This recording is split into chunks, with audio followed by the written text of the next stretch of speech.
หาดทรายบ้านใหม่เมืองสีโคตรใหญ่โคตรกว้างโคตรงามเลยคือที่พวกเจ้าเห็นอยู่ข้างหลังคอยนี่เลยหาดทรายบอนี่ปีนี้โคตรใหญ่โคตรงามมีเนื้อที่ให้โคตรหลายบวาสิมาแลนมาลินเตะบานตีบานพาหมามาแลนลินก็ได้หมดพื้นที่โคตรกว้างคอยแลนลงมาเมื่อกี้เมื่อยเติบจะเบิ่งเนื้อที่โคตรกว้างมาลินมาแลนลินมาถ่ายรูปหรือว่าสิมาแคมปิ้งก็ได้แต่ว่ามาแล้วให้พยายามรักษาความสะอาดเด้อตัวนี้เป็นตาฟางแม่น้ำคลองละอยู่ทางกลางหันตัวนั้นจะเป็นดอนตัวนี้จะขั้นน้ำคลองที่ไหลมาฝั่งนี้แล้วก็ฝั่งนั้นมันจะเป็นดอนขั้นอยู่กลางเลยช่วงนี้เป็นช่วงที่ควรแก้การมาลิ่นหาดทรายแบบนี้เพราะว่าน้ำก็แห้งลงทุกมื้อเป็นฤดูกาลแห้งการลิ่นหาดทรายมาฮอดแล้วและบ่อนนี้ค่อยก็คิดว่าเป็นบ่อนที่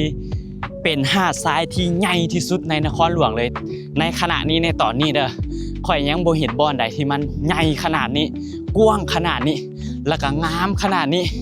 เป็นอย่างคือว่างามมันบ่ได้มีสิ่งสกปรกอีหยังเลยขี้ยอกขี้เหงื่ออีหยังก็บ่ได้มีเลยเป็นหาดทรายโล้นเลยนะบ่ได้มีต้นไม้บ่ได้มีอีหยังปะปนเลยเป็นหาดทรายทั้งหมดเลยถ้าว่าบ่อนนี่หันเป็นแบบนี้ทุกปีก็คือสิดีและมันก็สิเป็นบ่อนใหม่ที่วัยรุ่นหลายๆคนมาเช็คอินมาถ่ายรูปมาเฮ็ดกิจกรรมต่างๆเดี๋ยวค่อยสิพาพวกเจ้าไปเบิ่งหาดทรายส่วนที่ไปกลางแม่น้ำคลองเลยเกือบฮอดฝั่งไทยเลยพวกเจ้าเห็นบ่ทางหลังค่อยตัวนี้น้ำกำลังแห้งหากระบกลงยังเป็นห้องหอยของน้ำยังเปียกยังชื้นอยู่หุ่นเห็นบ่มันแห้งเกือบฮอดฝั่งไทยเลยเดี๋ยวพาลงไปเบิ่งมาแลนลิ่นอยู่แคมน้ำแบบนี้นะโคตรเย็นเลยบ่อนี่พื้นมาหากระยักแข็งๆและคนสามารถมานั่งแคมปิ้งได้แต่ว่าเขาเจ้ามาแคมปิ้งแล้วก็เจ้าทิ่มขี้เหงื่อไว้สะสายบักอะไร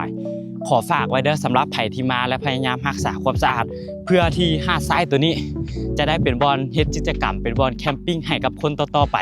ห้ามทิ่มขี้เหงื่อสะสายแบบนี้เด็ดขาดเด้อพวกเจ้าแต่ก่อนหันค่อยคิดว่าน้ำมันน่าจะฮอดบอลตาฟางตัวนี้เห็นบ่ตัวมันเป็นคล้ายๆเนินขึ้นนะค่อยคิดว่าน้ำมันน่าจะฮอดนี่แล้วบอลนี่มันหากระแห้งลงนี่บอลที่ค่อยย่างอยู่นี่ค่อยคิดว่าบอลนี่มันหากระแห้งลงและค่อยคิดว่ามันน่าจะลงกว่านี้อีกหน่อยนึงลงกว่านี้บ่หลายดอกน่าจะลงกว่านี้หน่อยนึงแล้วถึงเวลานั้นเขาสามารถมาลิ่นหาดทรายนี่ได้แบบเต็มสูบเลยค่อยว่าอีกบ่โดนบอลนี่ก็สิมีคนมาแคมปิ้งมาเฮ็ดกิจกรรมต่างๆนานาแล้วก็สิมีคนมาขายเครื่องอำนวยความสะดวกให้กับคนมาลิ่นคอยเบิ่งจากห้องหอยทั้งขี้เหงื่อทั้งหอยตีนรถแล้วก็ทางทรายที่มันมีห้องหอยการลิ่นนะค่อยสังเกตเบิ่งแล้วน่าจะมีคนมาลิ่นหลายน่าจะมีคนลงมาลิ่นอยู่นี่